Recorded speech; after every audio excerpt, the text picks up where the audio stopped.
Tonight on Headline Humboldt, we'll preview an upcoming show at the Morris Graves Museum that will highlight the sense of joy and relief that comes from reopening. Also, Public Health Officer Hoffman held a press conference this week to point out that while the Delta strain mostly impacts the unvaccinated, its rapid spread in reality threatens the rest of us as well. Coming up next.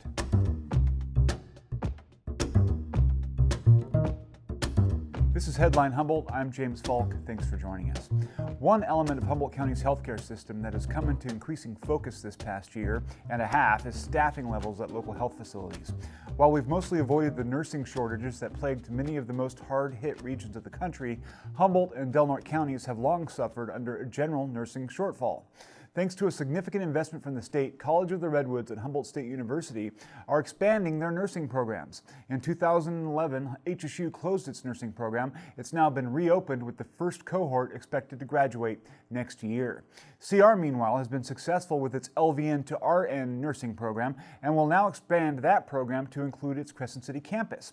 We'll hear from State Senator Mike McGuire later in the show on the new infusion of state dollars to fund these changes.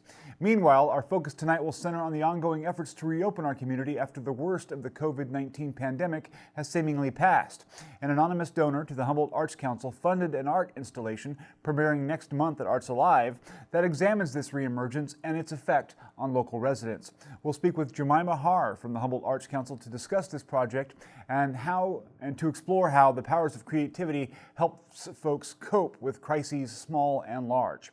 Of course, as Public Health Officer Hoffman points out this week, we're not totally out of the woods.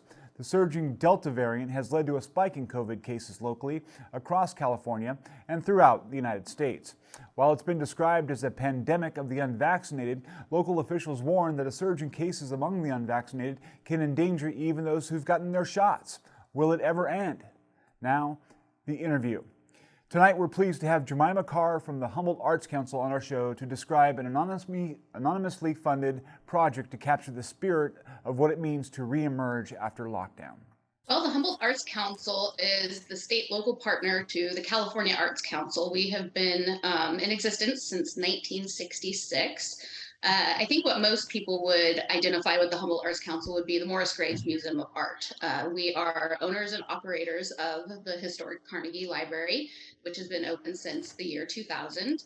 And it is our primary program that we offer through the Humboldt Arts Council, but as well, we are partners with the California Arts Council, so we do a lot of programming throughout the community that ties into the initiatives the California Arts Council are interested in, supporting all of our local artists. And basically all 58 counties, there is an arts council in each one. And so we are that entity here in Humboldt County. So basically you help to foster the arts community here and to sort of make artists knowledgeable about what the services are that are offered through the State Arts Council, is that right? Exactly. And then through, the building and the Morris Graves Museum of Art, we offer our own programming that aligns with what the California Arts Council is really, trying to incorporate into our everyday lives through the arts. Yeah. Now, does it foster or come up with its own projects? I mean, like this particular project that we're going to talk about tonight, COVID Reemergence, that was something that a private donor decided that he wanted to do or she wanted to do, and that's how it happened? Yeah, that's how that happened. We definitely, work with the California Arts Council, on different initiatives. Like this past year through the pandemic, we dispersed CARES Act funding to a lot of local arts organizations here on the North Coast. But what we're going to be talking about, the Reemergent Grant that is taking place in the next couple of weeks, that's something that we did in-house, one of our programs. And basically it started last year when we went into the shelter-in-place lockdown. We were looking at thinking, what are our local artists doing? They're probably all working behind the scenes while they're sheltering in place. What's a way that the Humboldt Arts Council can help support them? And so last year, around the same exact time, we launched Art in Place, which another generous donor gave us funds to give out artist grants for artists to actually create work while they were sheltering in place. At that point, we were not open. The museum was not open. So we launched that into a virtual exhibition. And then it was kind of our inaugural exhibition when we opened over 3 times this past year. Wow. And finally, we're open again and hopefully staying that way. So what we thought is, again, let's go ahead and support as much as we can our local artists. And that's where Reemergent came about. Yeah, it's fascinating to me. I mean, the whole notion of COVID and the lockdowns, and I mean, artists basically depend on getting their art out and selling pieces or things like that in order to make a living. How difficult do you think it was for most artists during the pandemic? I definitely think it's probably, I think all industries, as we see restaurants, everything across the world has been, definitely affected. But artists, I think, definitely took the brunt of it. Galleries, especially museums. Some museums are still not even open across the country. It takes a lot of planning to, get back into work and staff and all of that. We saw the commercial galleries shut down during the time. So really for artists, they were kind of lost. They weren't eligible for unemployment unless it was, a job that they actually had, which probably wasn't utilizing their skills as an artist. So that was really our main priority is, how can we support our local arts community? Yeah. Talking about that local arts community, Humboldt County has a reputation, or Eureka, Humboldt County, has a reputation of being a really thriving art scene. We punch above our weight, so to speak. Do you, is that really true? I mean, what is it about Eureka, do you think, that gives us that reputation? There's, the good old saying that we've all heard millions of times. We have more artists per capita in the county than, anywhere else. Back in the late 90s, the city of Eureka was named one of the top 10 best art towns across the United States. So I think that's been something that, has been kind of the claim to fame that we've had here along. But if you walk anywhere in Humboldt County, you're going to encounter art, whether it be public art in coffee shops, restaurants. There's artists working out on the streets. So really, it's kind of evident and visual as you pursue going around our county how much art is part of our daily lives. Absolutely. Would you say that there's any kind of aesthetic connection between the different artists? Is there a Humboldt school, or is it just there's a lot of creativity here? There's a lot of creativity. You definitely, I think, there's a lot of influence by, our surroundings, the nature and everything, but it's really interesting how many artists, especially recently, have come on my radar that after 17 years in this position, I've never heard of them or seen their work. So I think our area also attracts artists, to move here and to be part of the arts community. So I think that's the exciting part as well, is that, we have this amazing arts community to offer, but people are actually visiting, and then lots of people obviously are moving here and wanting to take part in it. Yeah. What are some of the bigger names you think that people should know if they're going to refer to a Humboldt County artist that would carry some bona fides or something in an arts conversation? Well, I'm sitting in front of a Jim McVicker here that's part of the museum's collection. So I think, it's interesting. I feel like it's like the behind the redwood curtain. A lot of our local artists are not really business people that pursue their art outside of the area. Yeah. I get calls constantly, can you help us? We need to get, this work appraised that's in a collection. And here we don't have any local appraisers. And once you say outside, to an appraiser from the Bay Area, they're not going to recognize many of the artists that we have here. So I really do think we're kind of like this little bubble, but I'm hoping that, that's starting to burst a little bit. We have people coming to visit. We have a show at the museum right this second that we have sold more out of the exhibition than ever in any single exhibition that we've had at the museum. And a lot of those pieces were bought from people from across the country. We've had visitors, from coast to coast, and numerous people who have purchased things that we will then next week be packaging up and sending all around to Colorado, New Mexico.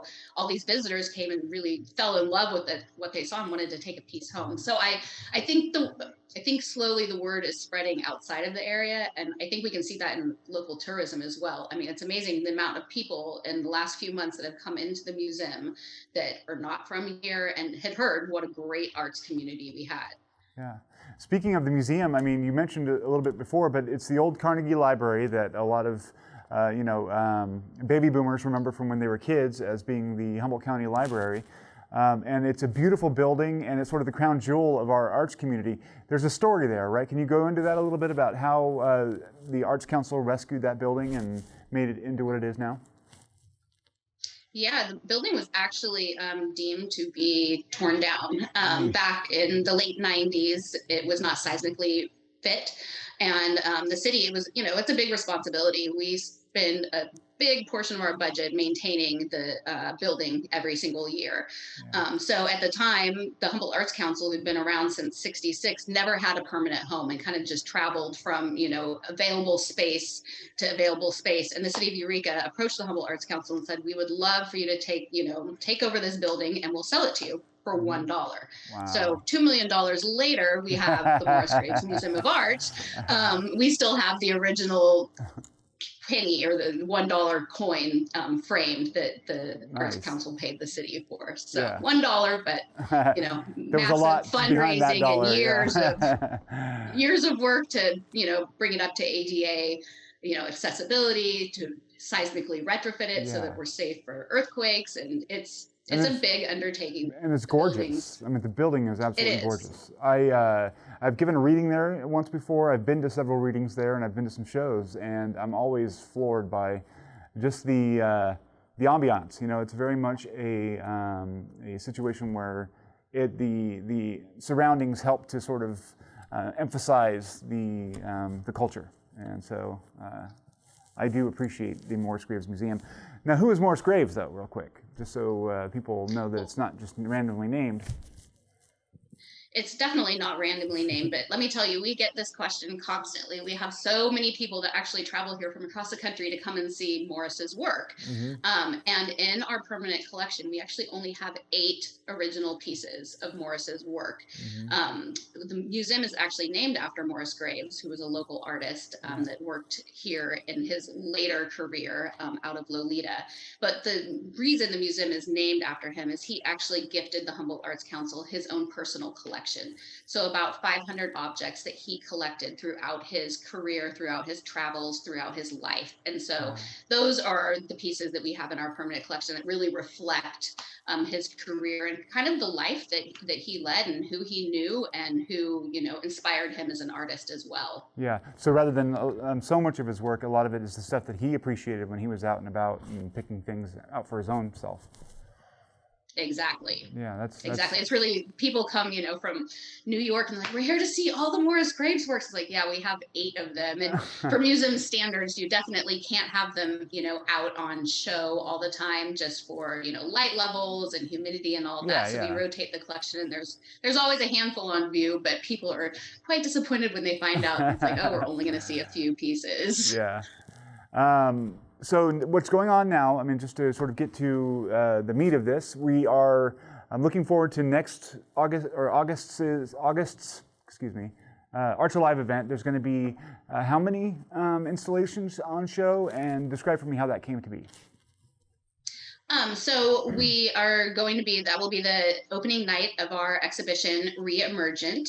Mm-hmm. So it's a follow-up on our exhibition that we did last year, which was Art in Place during the Shelter in Place initiative that everyone wants to be home. We granted artists funds to create work. So this is now kind of the tail end of that we've granted 16 artists funds to create work, kind of discussing to identify what the process for these artists to reemerge after the pandemic back into society. So it's going to be an interesting exhibition. We had 46 applications. So the panel that reviewed them had a really difficult time having to pick 16 artists of all these great, applications. And it's really interesting too, like I was saying before, there was a lot of artists that had not been on my radar before, mm-hmm. people that had maybe recently relocated here. Part of the thing was that they had to be Humboldt County residents. And so it's going to be a really wide variety of work. We've got jewelry, ceramics, painting, sculpture, and it's going to be really exciting. I'm thrilled to be able to get to see it in person. I kind of don't have an idea of what we're looking at yet, but I know that it's going to be a great show. Now, is that all going to be within Morris Graves, or it's different areas, right? Different satellite showings, kind of? This will all be in the Taunton Gallery in the Morris Okay, Graves, cool. along with our other exhibitions that we have up. So it will be in our largest gallery. And then along with that, we have Lewis Merrick's work over in our Anderson Gallery. And then we have a Okay. part of our permanent collection by Victor Jacobi up as well. Okay. Now, why Arts Alive? I mean, obviously that's Eureka's Arts Night. Is that why you chose it, or was there any significance to the Arts Alive choice? No, we're really happy to have Arts Alive back. Last month was our first one, and pre-pandemic, we were seeing, up to 2,000 people a night during Arts Alive in the door. This last time was about 400. So I think people are still being cautious, going out in big crowds and such. But all of our exhibitions always open with an Arts Alive opening. So Okay. it just happens that the day, and we typically try and line up an opening of a show, to coincide with Arts Alive. So there'll be live music as well, and hopefully we'll see a lot of the community out. That's part of my favorite, my favorite thing of being here is watching everyone come and appreciate the arts. When I actually interviewed for this position now almost 17 years ago, I was coming from Davis, and when you had an opening reception, you'd get 50 people and you would be so proud of yourself. And here, when I came up for my interview, there was just thousands of people on the street, from young to old. And I was blown away by the amount of support of the community of the arts. And I think that's the real treasure that we have. And it comes out at Arts Alive for sure. Absolutely. I remember it started when I was a teenager, and it was like the highlight of our month every month to be able to go down to Arts Alive and cruise around and see the art, see the street performers, all that. It's really a bunch of a good culture put on display. So if there are people who want to sort of get involved with Humboldt Arts Council and support it in some way or another, how can they do that? Is there a website that you can refer them to? Yeah, so it's humboldtarts.org. We are a membership-driven organization. Our members support and help, with all of the initiatives that we do throughout the year. How many members do you have? Sorry. Right now we're holding around 500. Okay. It's interesting. We, for many years, were free admission. And right after kind of the economic downturn, we noticed our membership numbers dropping and kind of decided, there's no real value to membership if it's free to come in the museum. So we started an admission-based entry, and that definitely drove our membership numbers up. But it's amazing to me that if you look at the population of even Eureka alone, and to only have 500 members, memberships, as low as $30, and that $30 makes such a difference to us here at the museum and to what we can offer to our community. I think one of the main things that is closest to my heart is our children's programs, and those are about to start back up here in the beginning of August with our art camps. Okay. But since the pandemic, we have not been able to offer any of our family arts days, or we've had millions of different programs that we bring families and children in. And to me, that's really where support of the arts and support of the museum begins. As a child, my first experience in the museum, I was 3 weeks old and saw the King Tut show. I don't remember it. But I honestly do think that made a difference in my life. And my family made sure that I was involved in cultural activities my whole life. And here I am now. And so really my heart lies with getting kids in here, making them feel like this is their museum. We are the community's art museum. And I want them to walk in and feel comfortable. So that starts with, art camps, hands-on art activities, and just the kids coming out with their families for Arts Alive.